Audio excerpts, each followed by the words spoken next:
aproveitando o gancho de trabalhar em conjunto com o Flamengo, a gente viu ontem e hoje notícias sobre o consórcio, onde dá conta que o Vasco está entrando em um acordo para mandar jogos, questão de ter os 2 jogos, isso seria uma coisa, acho que inédita, do Vasco jogar os 2 jogos com o Fluminense no Maracanã dividido, e a torcida ficando no lado norte, e o Fluminense preservando o lado sul nos 2 jogos. Até que ponto as notícias que saíram ontem e hoje, inclusive a parte do jornalista Diogo Dantas, que ele solta a nova divisão de receitas e tal, até que parte isso procede, não procede? Ele já até deu uma pincelada nisso, né? Já. Então, a gente, assim, aqui falando, é bom a gente estar num podcast que gosta de arquibancada, pra gente falar, assim, que todo mundo que gosta de arquibancada gosta de clássico meio a meio, né? Sim. Quem gosta, assim, quem é do Rio, especialmente, de ter ali, a galera no setor misto, ali no Maracanã mais, no lado oeste, leste, ter a galera junto, ver as pessoas andando junto na rua, isso é muito legal pro futebol, é um diferencial do Rio em relação aos demais. É claro que a gente também tem um grupo que gosta de, por exemplo, ir a jogo em São Januário, porque é legal você chegar no Maracanã 10 horas da manhã para um jogo 4 da tarde, encontrar a galera de torcida, ir andando até São Januário, enfim, é uma aventura que faz parte, é bem legal também, mas é uma experiência um pouco diferente. Eu acho que tirando torcida organizada mesmo, que gosta, pro torcedor normal, povão, não faz sentido a gente jogar lá em São Januário, com estádio, enfim, porque é difícil de chegar, enfim, a questão de acesso, e nenhuma crítica a São Januário, tá? Estou dizendo que como visitante é difícil. Não tem como jogar meia-meia em São Januário, né? Não tem como jogar meia-meia, tem que ser 90-10.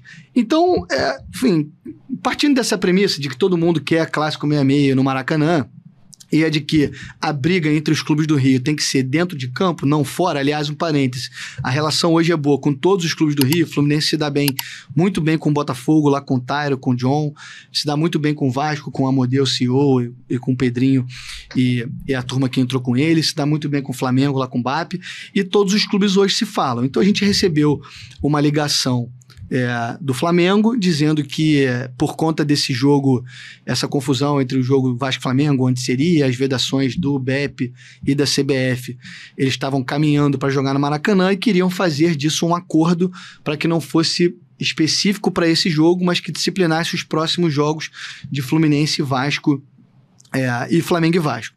E nós recebemos isso de uma forma muito boa, que a gente acha que é bom para o campeonato, é bom para os clubes, é bom para os torcedores a gente fazer esses jogos lá.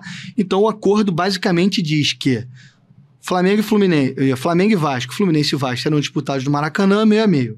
E que o Vasco tem, além disso, o direito de jogar mais 4 jogos em 2025 e 4 jogos em 2026, excluindo o Carioca, excluindo esses clássicos, e aí vamos ver a data mais à frente, enfim, porque todo mundo sabe que o Maracanã precisa parar gramado, né? Por conta do gramado, mas a gente acha que vai ter um diálogo bom e vai ser bom para todo mundo.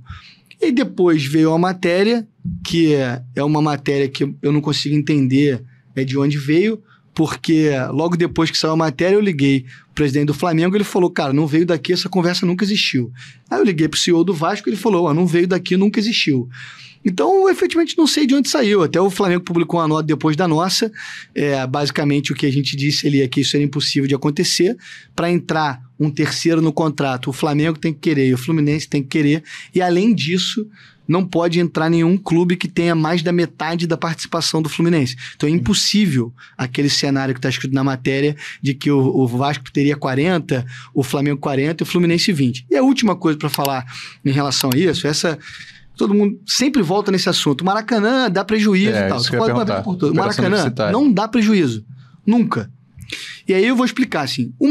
Duas coisas são relevantes. Primeiro, a principal receita do Maracanã é de camarote. E a receita do camarote não entra no borderô. O Maracanã vende os contratos, a gente fez um leilão esse ano, e vende os camarotes para o ano inteiro, e isso é uma receita do estádio, agora da sociedade Fla-Flu Serviços. Toda a receita do Tour Maracanã, dos alimentos e bebidas, toda essa parte do camarote, isso fica no estádio. E aí depois, no fim do ano agora com a empresa, se tiver lucro, esse lucro vai ser distribuído para os clubes.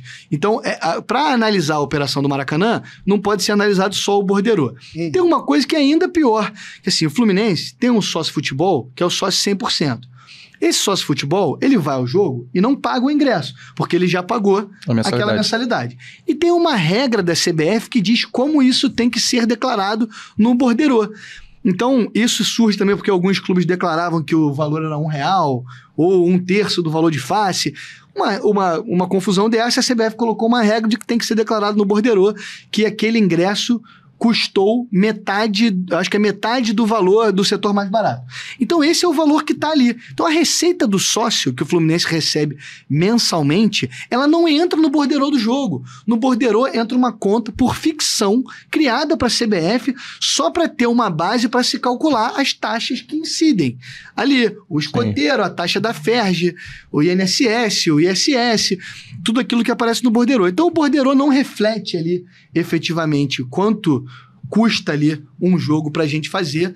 E se você analisar o borderô, considerando as receitas dos sócios, e se analisar a operação como um todo, do que o Maracanã tem de receita, do que tem de despesa, não há nenhuma dúvida de que a operação é muito lucrativa. E os naming rights aí do Maracanã, que estavam para...